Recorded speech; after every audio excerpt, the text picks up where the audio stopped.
পরন্ত বিকেলের রক্তিম সূর্যকে ফ্রেমিং করছিল আবিদ। পুরো আকাশে লালচে মেঘের ভেলা, মনে হচ্ছিল আকাশে যেন আগুন লেগেছে।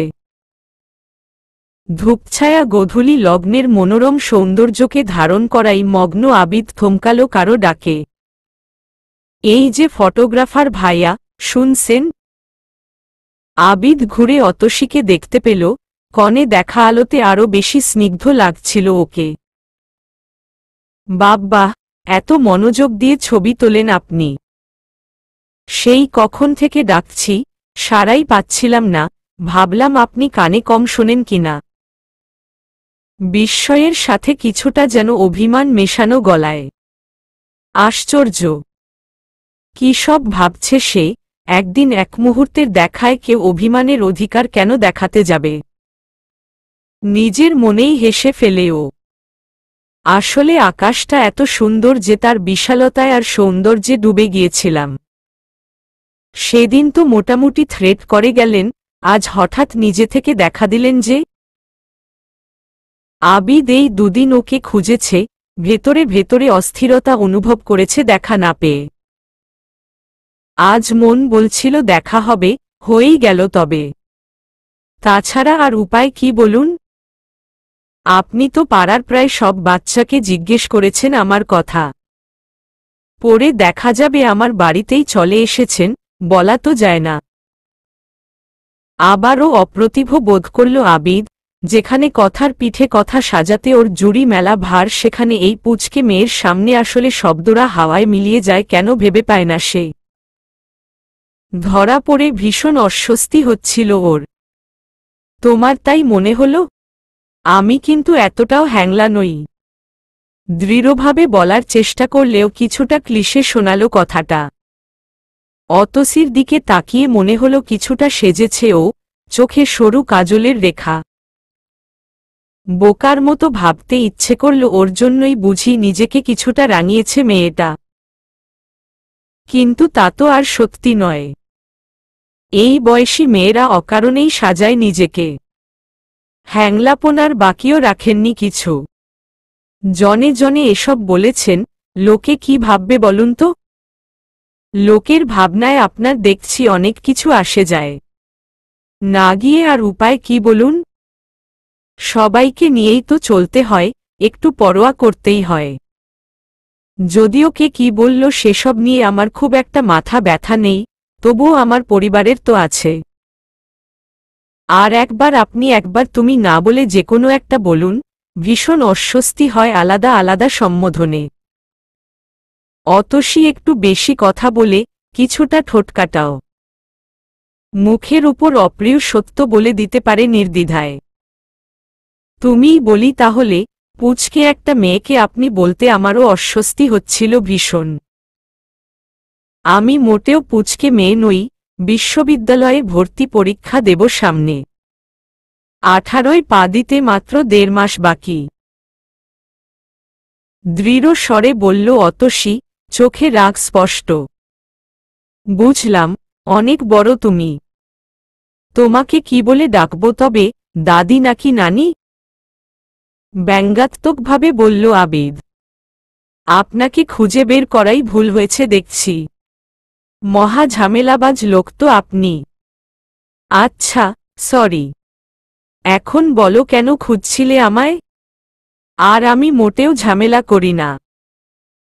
আমি কোথায় খুঁজলাম, আপনিই তো আতিপাতি করে আমার অনুসন্ধান চালালেন, নেহায়েত আপনার প্রতি দয়া হলো, তাই চলে এলাম দেখা করতে। আসলে আপনার ছবিগুলো দেবার ছিল, একটু কাজ বাকি, হলেই তোমারটা পেয়ে যাবে। তো রেডি না করেই দেখা করার জন্য অস্থির হলেন কেন? আবিদ অসহায়বোধ করে অনেকটা, উত্তর হাতড়াতে থাকে কিন্তু ফল শূন্য। অতসীর দিকে তাকিয়ে দেখে ওর ঠোঁটের কোণে বিস্তৃত হাসির রেখা। চোখে সব বুঝতে পেরেছি ধরনের হাসি।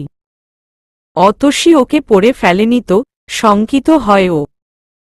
শোনেন, এরপর থেকে বাচ্চাদের বিরক্ত করবেন না আর। 2 দিন পরে এই সময় আমি এখানে থাকব, আপনি ছবিগুলো নিয়ে এখানেই আসবেন কিন্তু। কথা শেষ করে আর এক মুহূর্ত ও অপেক্ষা করল না, তড়িৎ ঘুরে গটগট করে হেঁটে চলে যায়। বোকার মতো দাঁড়িয়ে থাকে হতভম্ব আবিদ। নিজের মতো বলতে থাকে, এই বয়সেই ভারী পেকেছে মেয়েটা। সেদিনের পুচকে মেয়ের ছোড়া প্রশ্নের শেলে পুরোপুরি পরাস্ত সে। 11 আবিদের বন্ধুর কোনো এক দুঃসম্পর্কের আত্মীয়ের বাসায় পেইং গেস্ট হিসেবে থাকছে ও, তাই থাকা খাওয়া নিয়ে কোনো সমস্যা হচ্ছে না। ছবিগুলোর এডিটিং শেষ করে রেখেছে, সেই সাথে নিজেকে প্রস্তুত করেছে এবার নিজেও কিছু কথা শোনাবে। কথার আক্রমণ কথায় ফেরত দেবে। অন্তত মানসম্মান কিছুটা হলেও ধরে রাখা যাবে তাতে। আর কতবার নাজেহাল হওয়া যায়। প্রস্তুতি পর্ব শেষ করে অতসীর বলে দেয়া জায়গায় গিয়ে বসে থাকে।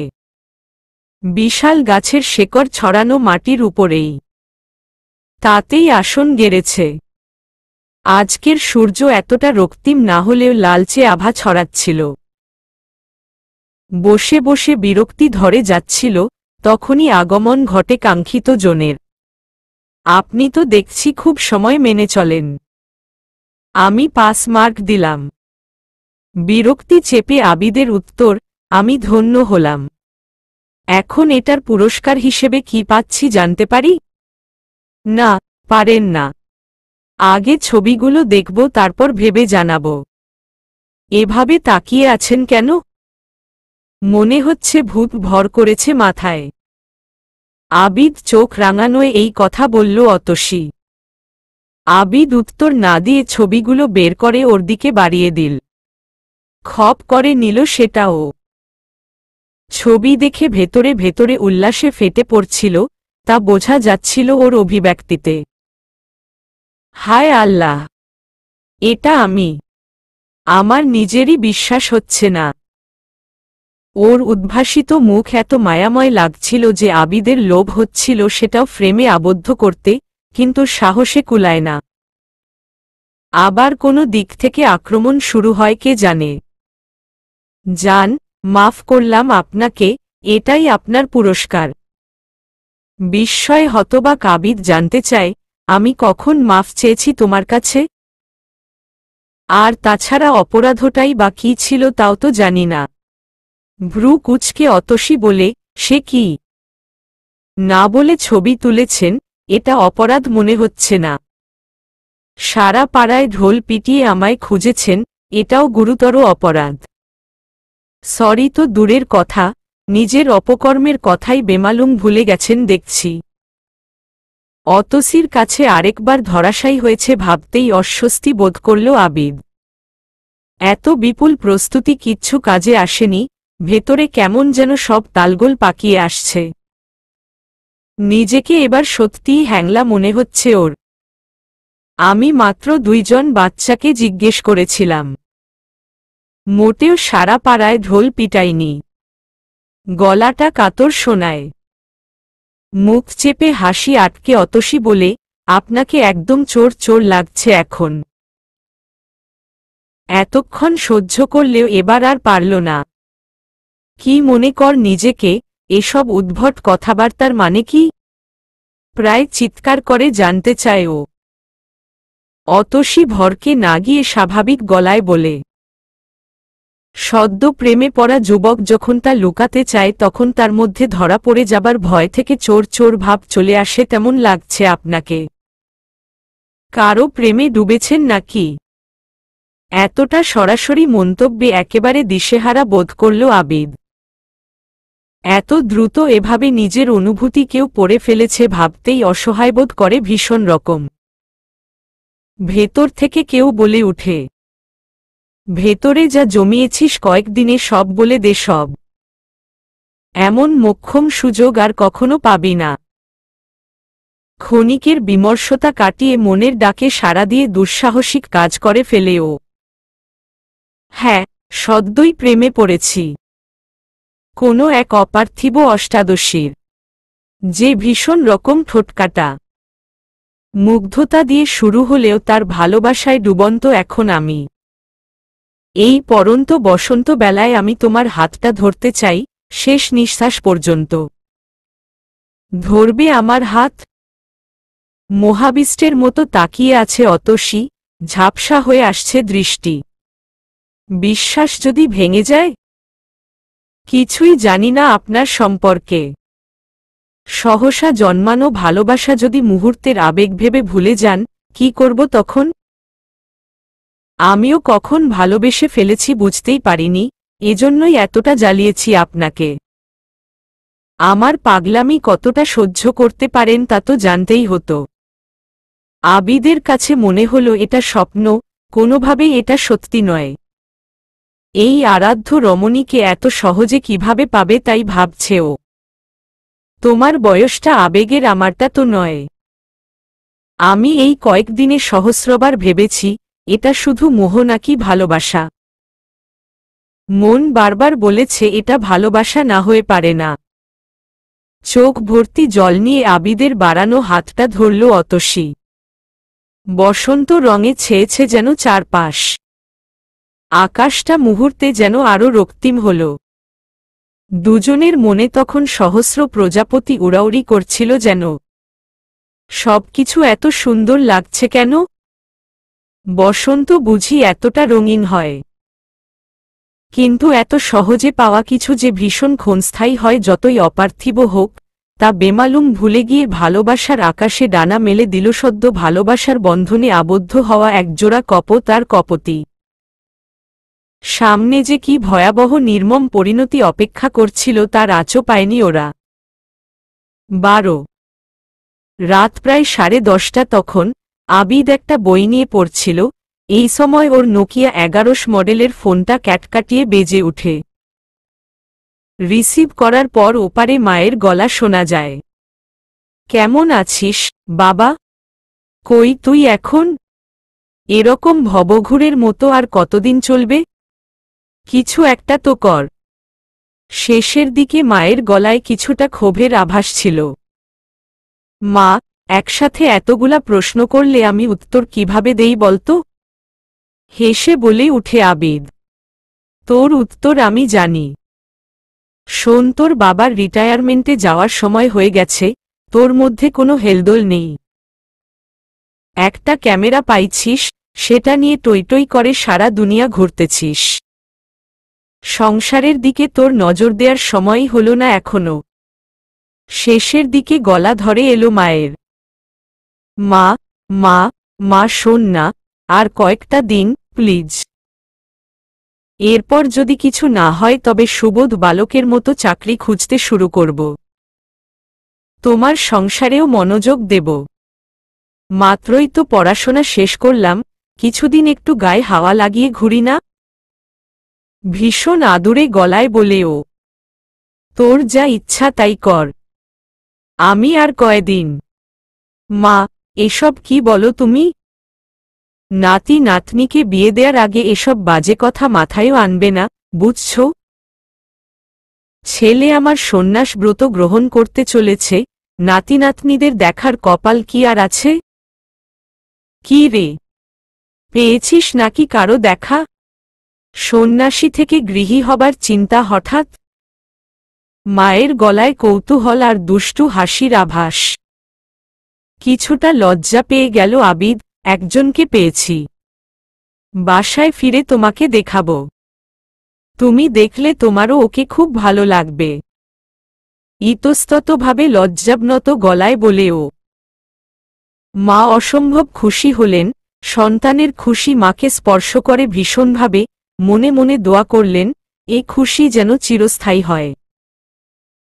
মুঠোফোন রাখার পরেও কিছুক্ষণ স্থায়ী ছিল লজ্জাটা। যতই বন্ধুত্ব আর খুনসুটির সম্পর্ক থাকুক, মা তো কিছুটা সংকোচ তাই রয়েই গেছে। আবিদ সব জায়গায় 1 বা 2 সপ্তাহ থেকে ছুট লাগায় অন্য জায়গায়, কিন্তু এখানে মাস পেরিয়ে গেছে, তবুও যাবার নাম মুখে নিচ্ছে না। অপার্থিব জিনিস যে পেয়ে গেছে এখানে।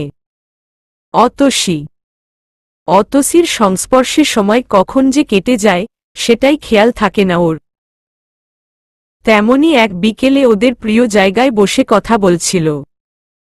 অতসীর হাতে আবিদের ক্যামেরা, বায়না ধরেছে ফটোগ্রাফি শিখবে। তবেই না হবে সমানে সমান। আবিদ ওকে বোঝানোর চেষ্টা করছিল, তুমি যা আছো যেরকম আছো তাই আমার। কিন্তু কিছুতেই মানবে না ও। বাধ্য হয়ে শেখাচ্ছিল। সহসা সেখানে 3জন লোক চলে এলো। লোকগুলোকে খুব একটা সুবিধাজনক মনে হচ্ছে না ওর।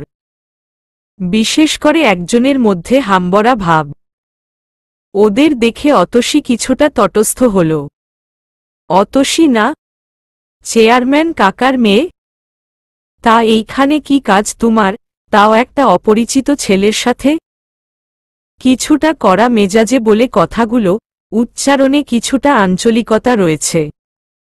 জি, আমি ছবি তোলা শিখতেছিলাম। চোখ নামিয়ে অতসীর উত্তর। আবিদের হাতে ক্যামেরা দিয়ে কোনোরকমে আসি বলেই হন্তদন্ত হয়ে ছুটে পালালো বলা যায়। আবিদ কিছুটা অবাক হল, অতসীকে এই 1.5 মাসে যতটা চিনেছে, ও কখনো কাউকে পরোয়া করেনি। আজ এতটা ভয় পেয়েছে কেন সেটাই ভাবছে। সম্বিত ফিরল লোকটার কথায়। আমি জাকি, এইখানকার এমপির ছেলে, পাশের গ্রামেই থাকি। সবাই আমারে এক নামে চিনে। তুমি অতিথি পাখি, কয়েকদিন থাকো, ঘোরাঘুরি করবা এরপরে যাবাগা। খামাখা এই এলাকার মেয়েগুলার সাথে ভাব করার চেষ্টা করতেছ কিসের জন্যে? দাঁতের সাথে দাঁত চেপে হুমকির সুরে কথাগুলো বলে থামল লোকটা। পড়াশোনা খুব একটা করেছে বলে মনে হয় না।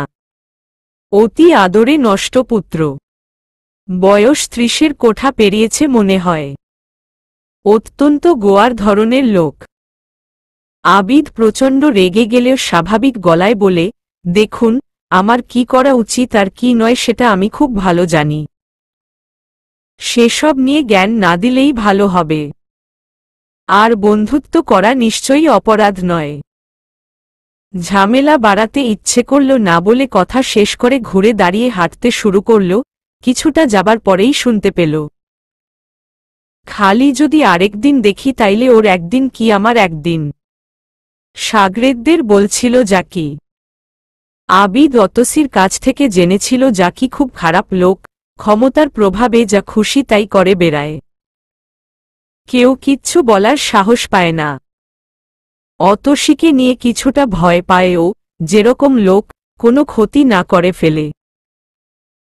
কিন্তু আরও কিছুদিন চলে গেলেও সব স্বাভাবিক থাকায় একটা স্বস্তির নিঃশ্বাস ফেলে ও, এরপর ভুলে যায় সব।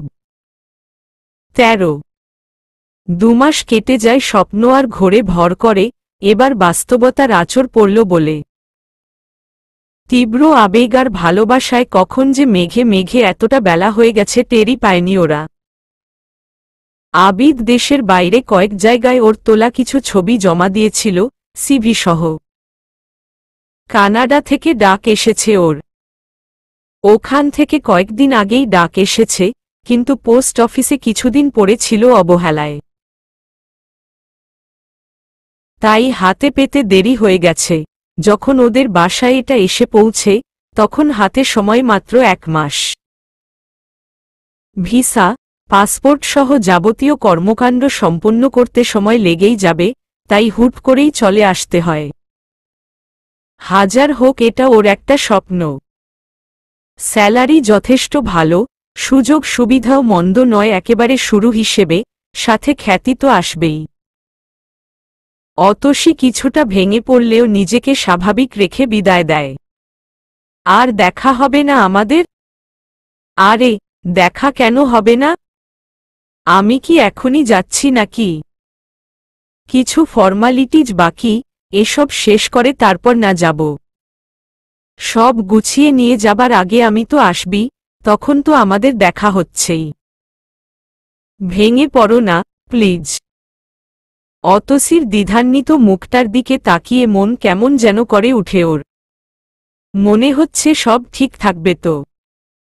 ভেতর থেকে কেউ যেন সতর্কবার্তা দিচ্ছে বারবার। পরিবারের প্রতি ওর কিছু দায়িত্ব আছে, সাথে নিজের পায়ে না দাঁড়ালে অতসীর বাবার কাছে ওর হাত চাইবে কিভাবে। এসব 7-5 ভেবে দ্বিধা, সংকোচ যেটুকু ছিল কাটিয়ে উঠে পা বাড়ায় আপন গন্তব্যে। সব গুছিয়ে নিতে নিতেই সময় গড়িয়ে যায়। দেশ ছাড়ার 3 দিন আগে দেখা করতে আসে অতসীর সাথে। কিন্তু ওর যে উদ্ভাসিত স্নিগ্ধ হাসি মুখ, সেখানে কোথাও বিষাদের ছায়া দেখেছিল যেন। অথচ জিজ্ঞেস করেও কোনো উত্তর মেলেনি। তুমি চলে যাবে তো, তাই মন খারাপ, আর কিছু নয়। কিছুক্ষণ চুপচাপ থেকে দ্বিধান্বিত স্বরে বলে, আচ্ছা, না গেলে হয় না? আবিদ আশ্বাস দেয়, তুমি আমার জন্য 2 বছর অপেক্ষা করতে পারবে না? আমি তোমাকে কথা দিলাম, যদি বেঁচে থাকি ইনশাআল্লাহ, তবে তোমার কাছেই ফিরব। আমাদের সারা জীবন একসাথে থাকার বন্দোবস্ত করতেই তো যাচ্ছি নাকি?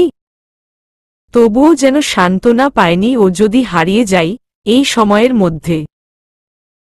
যদি খারাপ কিছু হয়, বিয়ে দিয়ে দেয় যদি। কাতর গলায় অতসী বলে, চোখে উদ্ভ্রান্ত দৃষ্টি। আবিদ হেসে বলেছিল, বিয়ে কেন দিয়ে দেবে?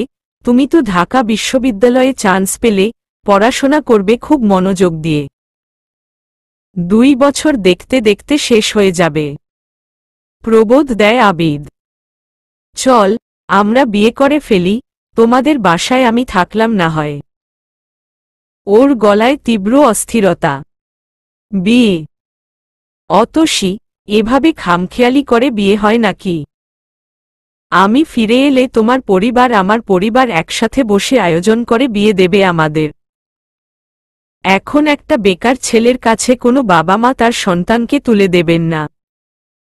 আমাদের ভবিষ্যতের কথা ভাবো। মাথায় হাত বুলিয়ে বোঝাতে চেষ্টা করে আবিদ।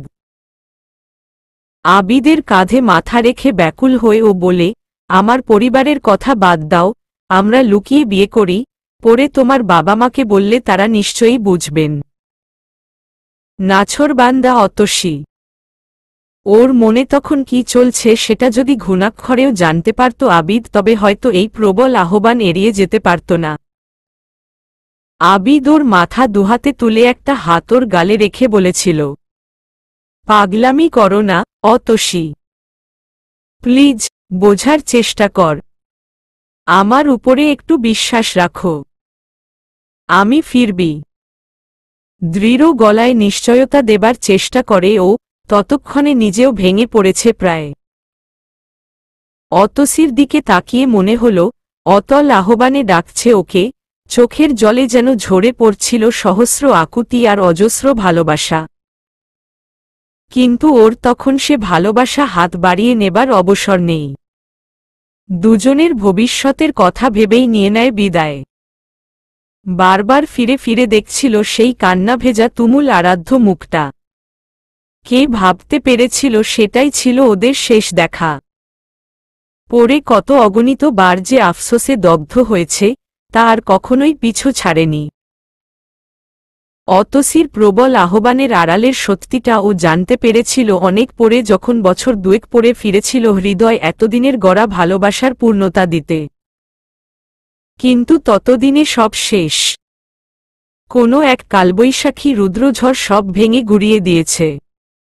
তাসের ঘরের মতো ভেঙে পড়েছিল এতদিনের সাজানো রঙিন স্বপ্ন। কি আশ্চর্য, যখন ওর জীবনে অতসী এসেছিল, সেটাও বসন্তই ছিল। কি রঙিনই না ছিল সে বসন্ত।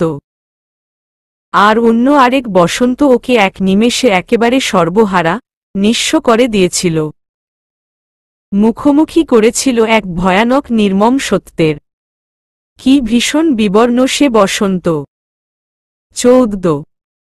অন্বেষা মন্ত্রমুগ্ধ হয়ে তাকিয়ে আছে আবিদের দিকে, বুঁদ হয়ে আছে ওর বলা কথায়। আশ্চর্য, অনুভূতিগুলো এত বছর পরেও এতটা জীবন্ত। আবিদ যখন অতসীর সাথে ওর প্রথম দেখা, প্রথম অনুভূতি বিনিময়ের কথা বলছিল, তখন ওর চোখে মুখে সেই প্রগাঢ় অভিব্যক্তির ছাপ স্পষ্ট ছিল। উজ্জ্বল, উদ্ভাসিত সেই অভিব্যক্তি। চোখে চোখে হয়তো সত্যিই মনের কথা বলা যায়। অন্বেষার ভীষণ ইচ্ছে হচ্ছিল আবিদের উদ্ভাসিত মুখটা ফ্রেমবন্দি করতে, কিন্তু সেটা তো আর হবার নয়। আবার যখন বিচ্ছেদের কথা বলছিল, কি এক আশ্চর্য বিষাদে নিমজ্জিত হয়েছিল সেই মুখ। যখন ফিরলেন তখন অতসী কোথায় ছিল?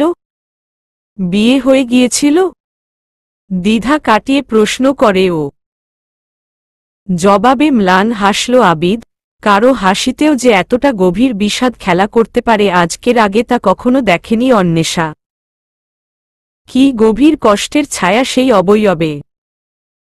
ফ্লাক্স করে আনা চা কাপে ঢেলে অন্বেষার দিকে বাড়িয়ে দিতে দিতে আবিদ বলে উঠে, শুধু বিয়ে করে ফেললে তো ও সুখে আছে ভেবে ভালোই থাকতাম হয়তো। কাপটা হাতে নিয়ে, তবে কি সুইসাইড করেছিল অতসী? এই বয়সী মেয়েরা যে এত আবেগ কেন দেখায় বুঝি। আলো আধারিতেও আবিদের চেহারায় রাগ স্পট অনুভব করল ও। ওর রক্তবর্ণ চোখের দিকে চোখ পড়তেই নিজেকে সামলে নিয়ে থেমে গেল। এতটা রেগে গেল কেন ঠিক বুঝে উঠতে পারছে না সে। সুইসাইড? এতক্ষণ ওর কথা শুনে এটাই মনে হলো তোমার? আগ বাড়িয়ে ফালতু কথা বলা খুবই বাজে অভ্যাস। বাড়াবাড়ি রকমের বাজে। রাতের নির্জনতাকে ভেদ করে গমগম করে উঠল ওর রাগে উন্মত্ত গলা। তবে আপনিই তো বললেন যখন ফিরলেন আর পাননি ওকে। জোনাকির মেলায় চোখ রেখে মিনমিনে গলায় বলে অন্বেষা। কেন বিয়ে বা সুইসাইড ছাড়া আর কোনো কারণ থাকতে পারে না? এই টিপিক্যাল ভাবনা থেকে আমরা যে কেন বেরোতে পারি না।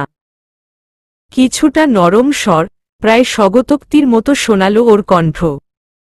উপরে নিচে মাথা নাড়ায় অন্বেষা, মুখে কিছু বলে না। ওর মনে তীব্র কৌতূহল জেগেছে, এত বোঝাপড়া, প্রতিশ্রুতি আর ভালোবাসা দিয়ে শুরু হওয়া সম্পর্কের ঝড়টা আসলে কি ছিল? কেন সব এলোমেলো হয়ে গেছে এভাবে? কিন্তু ওর রাগ দেখে আর রাগ বাড়িয়ে প্রশ্ন করল না, কিছুটা সময় দিল।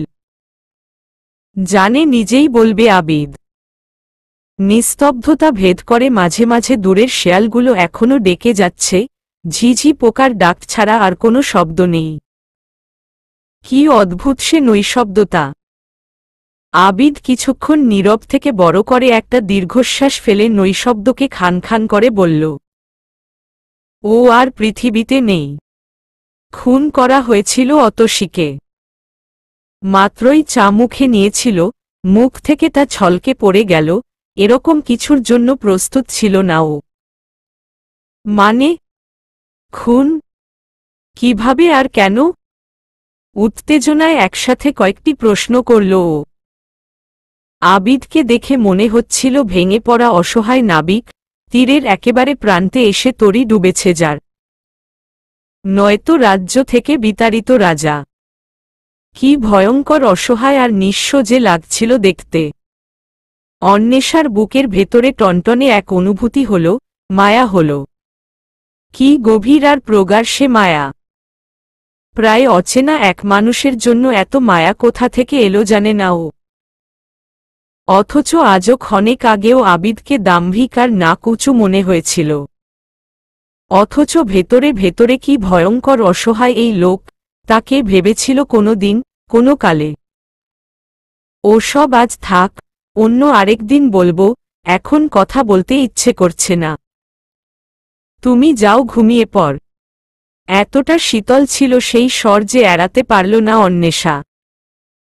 তাছাড়া এই মুহূর্তে লোকটাকে বিরক্ত না করাই উচিত। একটা স্মরণীয় রাতের নৈসর্গিক সৌন্দর্য শেষবারের মতো অবলোকন করে পা বাড়ালো ঘরের দিকে। ওর সঙ্গী হল নতুন এক বুক চিনচিনে অনুভূতি। আদতে দাম্ভিক, অহংকারী এক মানুষের খোলসে পুরোপুরি ভেঙে পড়া, নিঃস্ব একজন। তার জন্য মায়া আর সহানুভূতি অনুভব করলে সেটা দোষের কিছু নয় নিশ্চয়ই। চা মুখে দিতেই সেটা অত্যন্ত বিষাদ লাগল, অথচ এই চা ওর ভালো লাগে। কিছুক্ষণ নীরব থেকে আবিদ হারিয়ে গেল ওর একান্ত নিজস্ব জগতে, যেখানে কোনো রং নেই, সবকিছু বড্ড ধূসর, বড্ড বিবর্ণ। 15 পরের দিন সকালে ঢাকায় ফিরল ওরা। সেদিন ইন্টারভিউ দিল না আবিদ, তবে প্রতিশ্রুতি দিল যে কোনো দিন সুবিধাজনক সময়ে তা দেবে। সবাইকে বলা থাকবে যেন ওকে না আটকায়। যাক, নো এন্ট্রি সাইন তো পাওয়া গেল, স্বস্তির নিঃশ্বাস ফেলল অন্বেষা। ফিরে এসে যে যার মতো ব্যস্ত হয়ে গেল নিজেদের জগতে। রাতে ঘুমাতে যাওয়ার আগে প্রতিদিনের মতো আবিদের চোখ গেল টেবিলে রাখা ডায়েরির দিকে। এর ভেতরে লেখা প্রতিটি শব্দ ওর অন্তস্থ, তবুও একবার হলেও হাত বুলায় প্রতিটি পাতায়। এর প্রায় প্রতিটি পাতায় হয়তো ছোঁয়া লেগে আছে পেয়ে নিজের ভুলে হারিয়ে ফেলা অপার্থিব রমণীর। জীবনটা এখন বড্ড বেশিই দীর্ঘ মনে হয় ওর। অপরাধবোধের বোঝা বইতে বইতে ভীষণ ক্লান্ত, পরিশ্রান্ত। হয়তো সরাসরি ওর কোনো দোষ নেই, কিন্তু সেদিন যদি পিছুডাক না এড়িয়ে অতসীর কথায় রাজি হয়ে যেত, হয়তো এড়ানো যেত বিপর্যয়। ঠিক 3 দিন পরে এলো অন্বেষা। ড্রয়িং রুমে অপেক্ষা করছিল, তখন চোখ গেল আবিদের দিকে।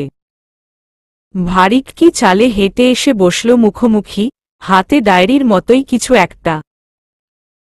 প্রতিটা পদক্ষেপে যেন ঠিকরে বেরোচ্ছে আভিজাত্য। কেমন আছো, অন্বেষা? ভালো, আপনি? বেঁচে আছি, আমার কাছে এখন বেঁচে থাকাটাই ভালো থাকা। তীব্র বিষাদ ভেসে এলো অন্বেষার কানে। আপনার কোনো বন্ধুবান্ধব নেই? আর আপনার পরিবারের লোকজন কোথায়? তাদেরকেও কখনো দেখা যায়নি কোথাও। মৃদু হেসে বলল, সেসব পরের কথা, আগে মাঝের ঘটনা জানা দরকার তোমার। আবারও তোমাকে সাবধান করছি, আমি কিন্তু বিশ্বাস করেছি তোমাকে। শেষের কথাগুলো বলল দৃঢ়তার সাথে, চেহারার কাঠিন্য এনে। অন্বেষাও কিছুটা কঠিন গলায় বলল, বিশ্বাসের অমর্যাদা আমি কখনো করিনি। আপনি নিশ্চিন্ত থাকতে পারেন, এই কথাগুলো পাবলিশ হবে না। কিছুটা আহত হয়েছে ও, এই লোকটা এখনো ওকে বিশ্বাস করে উঠতে পারেনি আর ও কিনা আবেগে হাবুডুবু খাচ্ছে। অন্বেষা কিছুটা কষ্ট পেয়েছে, তা বুঝতে পারল আবিদ। কথা না বাড়িয়ে এতদিন যক্ষের ধনের মতো আগলে রাখা ডায়েরিটা এগিয়ে দিল ওর দিকে। বিশ্বাস করেছি বলেই এটা তোমাকে দিচ্ছি। এটা অত্যন্ত সাবধানে রাখবে, অন্য কারো হাতে যেন না পড়ে তা খেয়াল রাখবে। সাবধান করল আবিদ। ভয় নেই, এটা আমার দায়িত্ব এখন। আর আমি আমানত রক্ষা করতে জানি। অভয় দিল অন্বেষা। বিমর্ষচিত্তে অন্বেষাকে বিদায় জানায় আবিদ। ডায়েরি হাতে নিয়ে তীব্র কৌতূহল বোধ করল ও, দ্রুত বাসায় ফিরেই নিজের রুমে দরজা আটকে সেটা নিয়ে বসল। কিছুটা পুরনো হয়ে গেছে, পাতা উল্টে দেখল সেগুলো হালকা মলিন হয়েছে এত বছরে। ডায়েরির একেবারে প্রথমেই কোটেশন আকারে লেখা, আবিদ।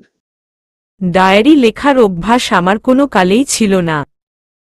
এটা শুধুমাত্র তোমার জন্য লিখছি। আমি জানি তুমি কখনো না কখনো ফিরবেই, তাই আমার না বলা কথাগুলো তোমাকে বলে যেতে চাই। ইচ্ছে ছিল কোনো এক পৃথিবী ভাসানো জোছনায় তোমার হাত ধরে নিজের স্বপ্নের কথাগুলো বলবো। কিন্তু এখন তা আর হবার নয়। নিজের গভীর বিষাদের কথাগুলোই না হয় জানাই। কতটা বলতে পারবো জানি না, সময় হয়তো ফুরিয়ে আসছে। যাবার আগে নিজের সবটুকু সামর্থ্য দিয়ে এটা তোমার হাতে পৌঁছানোর ব্যবস্থা করে যাব। পড়বে কিন্তু সবটুকু। এটাই আমার শেষ অনুরোধ।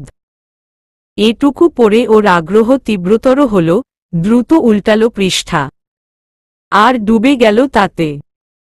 ডায়েরির পাতা থেকে, শুনেছিলাম আমার অতসী নামের অর্থ সোনালি রঙের ফুল। নামটি রেখেছিল আমার বাবা, যাকে আমি কখনো দেখিনি। অবাক হবে হয়তো, যাকে বাবা বলে জানি সে কে তা ভেবে। আমিও ভীষণ অবাক হয়েছিলাম, যখন সব সত্যি সামনে এসে আমার এতদিনের সাজানো পৃথিবীটাকে ভেঙেচুরে দিয়েছে। কতটা ভেঙে পড়েছিলাম সেটা নাই বা বললাম। বাকিটা না হয় সামনে বলবো, যখন প্রসঙ্গ আসবে। লেখালেখির হাত ভালো না বলে গুছিয়ে লিখতে পারছি না। হয়তো বিরক্তি চলে আসবে, বিরক্ত হলেও পড়বে, প্লিজ।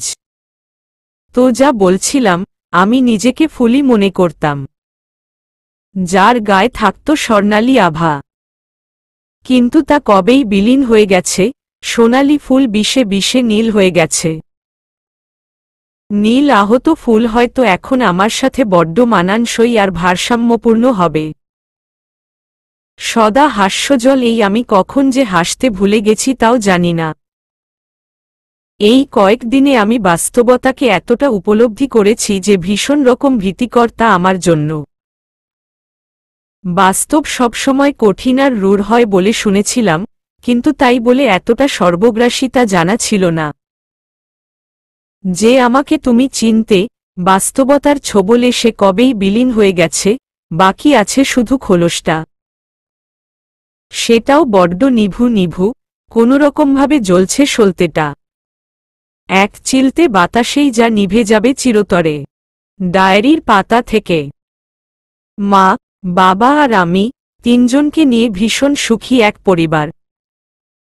আমার কাছে সবসময় তাই মনে হতো। কিন্তু এর পুরোটাই যে কতটা ফাঁপা আর অন্তঃসারশূন্য তা কখনো আমার ছোট্ট মস্তিষ্কে ধরা পড়েনি।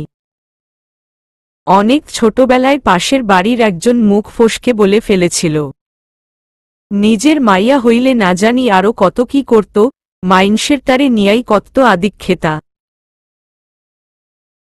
তখন আমার বয়স 6 কি 7। এটা শুনে কিছুক্ষণ কান্নাকাটি করেছিলাম। বাবা, মা আমাকে বুঝিয়েছিল ওই লোক পাগল। পাগলের পাগলামিতে কান দিতে আছে নাকি? আমিও তাই বিশ্বাস করে ভুলে গিয়েছিলাম তা। পরের দিন থেকে ওই লোকটাকে আর দেখিনি কখনো। আমিও ভুলে গেছি কবেই। বাবার প্রভাবে কিংবা ভয়কেও সত্য আমার সামনে আর প্রকাশ করেনি, তবুও উনি আর রিস্ক নিতে চাননি। কয়দিন মানুষ মুখ বন্ধ রাখবে ভয়? এইসব ভেবে আমাকে পাঠিয়ে দেয়া হলো হোস্টেলে। ছুটিতে আসতাম, আবার চলে যেতাম ছুটি ফুরালে। এসএসসির পরে একেবারে চলে এসেছিলাম গ্রামে। ইন্টারমিডিয়েট এখানেই করলাম। কিন্তু সেই অন্তরালের কথা আর সামনে আসেনি। তবে একটা কথা সত্যি, আমি অগাধ স্নেহ পেয়েছিলাম তার কাছ থেকে। কিভাবে জানলাম সবটা বলার আগে আরও কিছু বলা বাকি। আগের কথা আগে বলি নয়তো এলোমেলো লাগবে, বুঝতে পারবে না। তোমাকে এখনো জানাইনি, আমি তোমাকে প্রথম দেখেছিলাম তুমি আমাকে দেখার আগেই। তুমি আমাদের গ্রামে আসার পরেই। রোদ থেকে বাঁচতে ইয়া বড় হ্যাট পরেছিলে মাথায়, মুখটাও লুকিয়েছিল আড়ালে, গলায় ঝুলানো ছিল ক্যামেরাটা। আমাদের এলাকার সবথেকে বড় বটগাছের ছায়ায় দাঁড়িয়ে যখন হ্যাটটি খুললে, তখন আমার দুনিয়া যেন থমকে গেল। মনে হচ্ছিল গ্রিক মিথোলজি থেকে কোনো গ্রিক দেবতা যেন উঠে এসেছে আমার সামনে। কোনো ছেলেকে এভাবে দেখছি ভেবে নিজেকে খুব করে শাসিয়েছিলাম, নিজেকে কড়া ধমক দিয়ে চোখ ফিরিয়ে নিয়েছি, তবুও চোখ দুটো কথা শুনছিল না আমার। কি বেহায়া দৃষ্টি! নিজের চোখই বেইমানি করছিল বড্ড। এরপরের দিন আবার তোমাকে দেখলাম। ছবি তোলায় এতই নিমগ্ন ছিলে যে আশেপাশের দুনিয়া থেকে বিস্মৃত ছিলে। খেয়াল করলেই দেখতে পেতে তোমার দিকে আমার মুগ্ধ দৃষ্টি। ভাগ্যিস খেয়াল করনি, কি লজ্জার হতো ব্যাপারটা বলতো। সে যাক, আমি ঘুড়ি উড়াতে উড়াতে সহসা চোখ গেল তোমার দিকে। যাকে আমি নিজে মুগ্ধ হয়ে দেখি তার চোখে নিজের জন্য মুগ্ধ দৃষ্টি দেখা কতটা ভালো লাগার বলে বোঝাতে পারব না। এত ঘোরলাগা দৃষ্টি নিয়ে যে দেখছিলে, আমার মধ্যে কি সত্যি এরকম কিছু ছিল? তোমার মুখ থেকে জানতে ইচ্ছে করে ভীষণভাবে। কিন্তু সে আর কোনোদিন সম্ভব নয়। তুমি আবার ভেবো না যে, শুধু চেহারা দেখে তোমাকে ভালোবেসেছিলাম। হুটহাট প্রেমে পড়া আমার স্বভাব নয় মোটেও। কিন্তু তোমার সেই মুগ্ধ দৃষ্টি দেখে মুহূর্তে নিজেকে সামলে নিয়ে যখন তোমার সামনে দাঁড়ালাম, খেয়াল করলাম এক অদ্ভুত সারল্য আছে সে চাহনিতে। একেবারে শিশুর সারল্য। তাতেই মরলাম তোমাতে, হারিয়ে গেলাম সে চোখে। তোমার চোখে সেদিন তাকিয়েই নিজের সর্বনাশ দেখেছিলাম। মুগ্ধতা সরে গিয়ে জায়গা করে নিল ভালোবাসা। সেই প্রথম এবং একমাত্র প্রেমে পড়া আমার বসন্ত উকি দিয়ে গেল মনে। কিন্তু এত সহজে কি করে ধরা দেই বলো? আমার কয়েক রাতের ঘুম হারাম করার শাস্তি দিতে হবে না তোমায়? তাই পালিয়ে বেরালাম। আমার জন্য তোমার ব্যাকুলতা খুব কাছ থেকে দেখতাম। সেটা শুধুই মোহ নাকি সত্যিকারের গভীর অনুভূতি তা বোঝার চেষ্টা করতাম। বাচ্চাদের আড্ডায় আমার কথা জিজ্ঞেস করেছিলে, তখনও সেখানেই ছিলাম আমি। আমাকে না দেখে কি যে মন খারাপ হলো তোমার। যেদিন দ্বিতীয়বার তোমার সামনে দাঁড়ালাম সেদিন কি এক বুক টিপটিপ করা অনুভূতি আচ্ছন্ন করে রেখেছিল আমায়। হৃদয় যেন হাজার শব্দের দামামা তখন। নিজেকে কিছুটা রাঙিয়েও নিয়েছিলাম। ছেলেমানুষই হলে হোক, বয়সটাই তো তেমন। নিজেকে এই বলেই বুঝিয়েছিলাম। আমার কথায় ধরাশায়ী হবার পর তোমার সেই বোকা বোকা চাহনির প্রেমে পড়েছিলাম আমি। তাই ইচ্ছে করেই জ্বালাতন করতাম তোমায়, যেন সারাক্ষণ তোমার ভাবনায় আমি থাকি। বিরক্ত হলেও যেন আমাতেই থাকতে পারো। এরপর এলো সেই মাহেন্দ্রক্ষণ, কাঙ্ক্ষিত কথাটা বললে আমায়। যে কথাটা শোনার জন্য তীর্থের কাকের মতো প্রতীক্ষায় ছিলাম আমি। এত দ্রুত বলতে পেরেছিলে আমি উস্কেছিলাম বলে, নয়তো কত যুগ সময় নিতে আল্লাহ মালুম। মনে হচ্ছিল পৃথিবীর সব রং যেন আছড়ে পড়ল আমার মনে। সেবার বসন্ত যেন আমাকে পূর্ণতা দিতেই এসেছিল। হৃদয় ভরিয়ে দিয়েছিল ওর সকল রং দিয়ে। কি ভীষণ রঙিনী না ছিল সে বসন্ত। কে জেনেছিল পরের বসন্তেই রিক্ত হব, কতটা ভীষণ নিঃস্ব হব। ঘুণাক্ষরেও ভাবিনি কখনো, কখনোই না।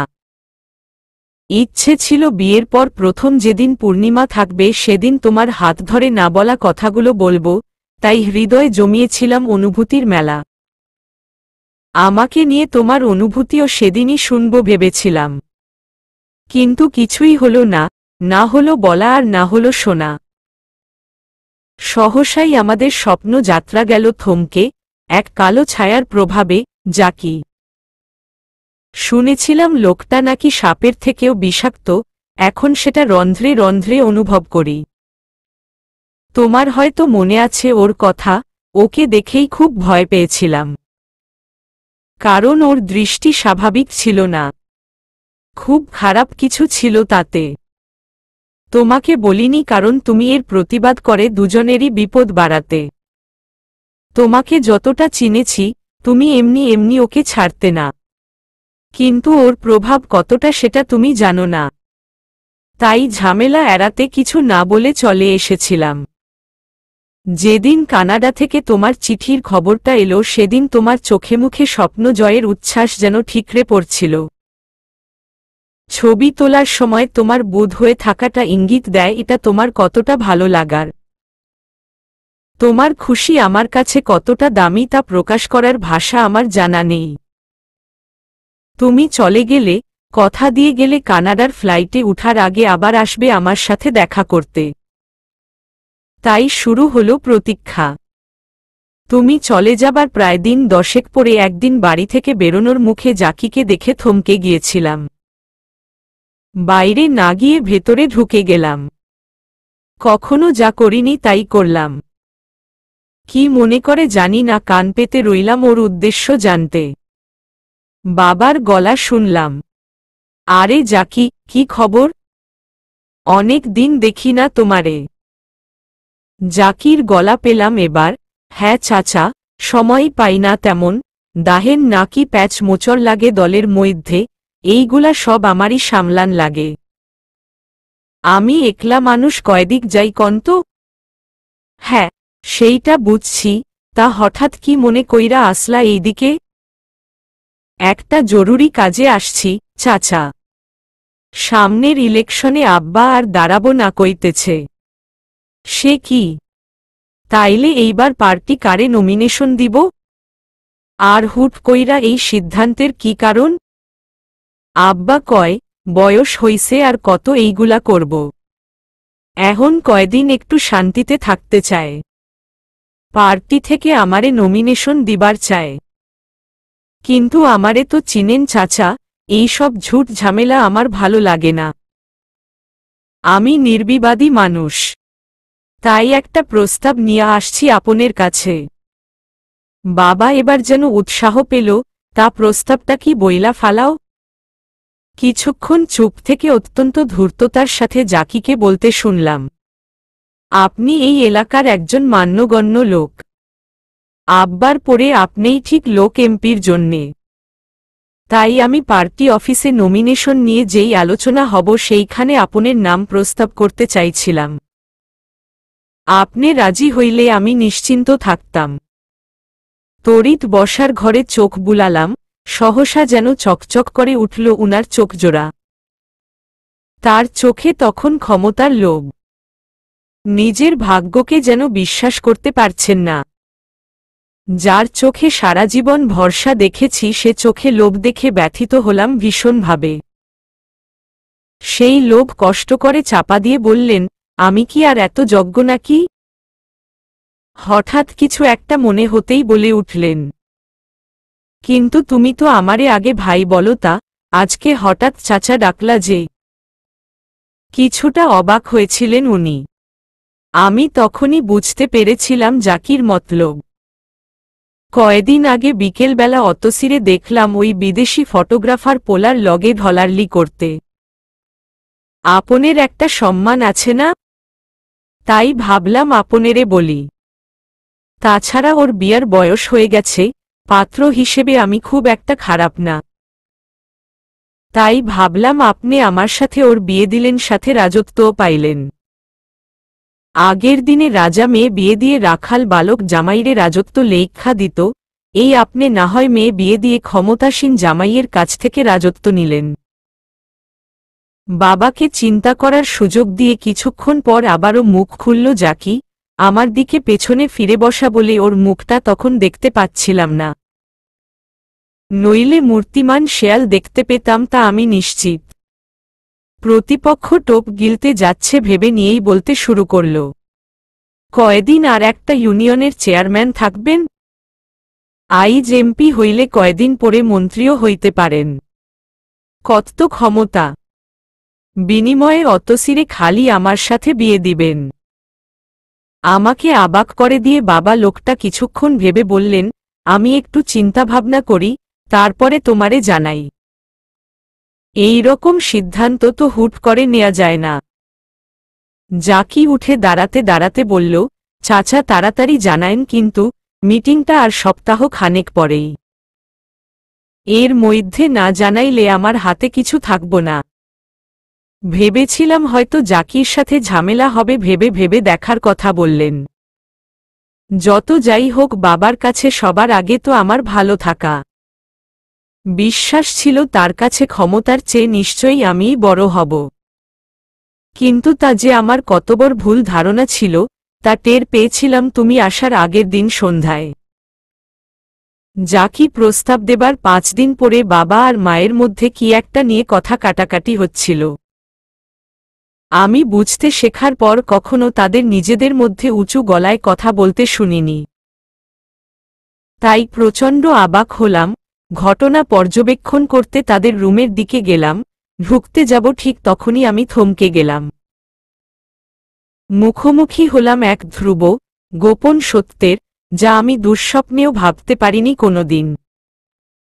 মুহূর্তেই যেন পুরো জীবন মিথ্যে হয়ে গেল আমার। চলবে।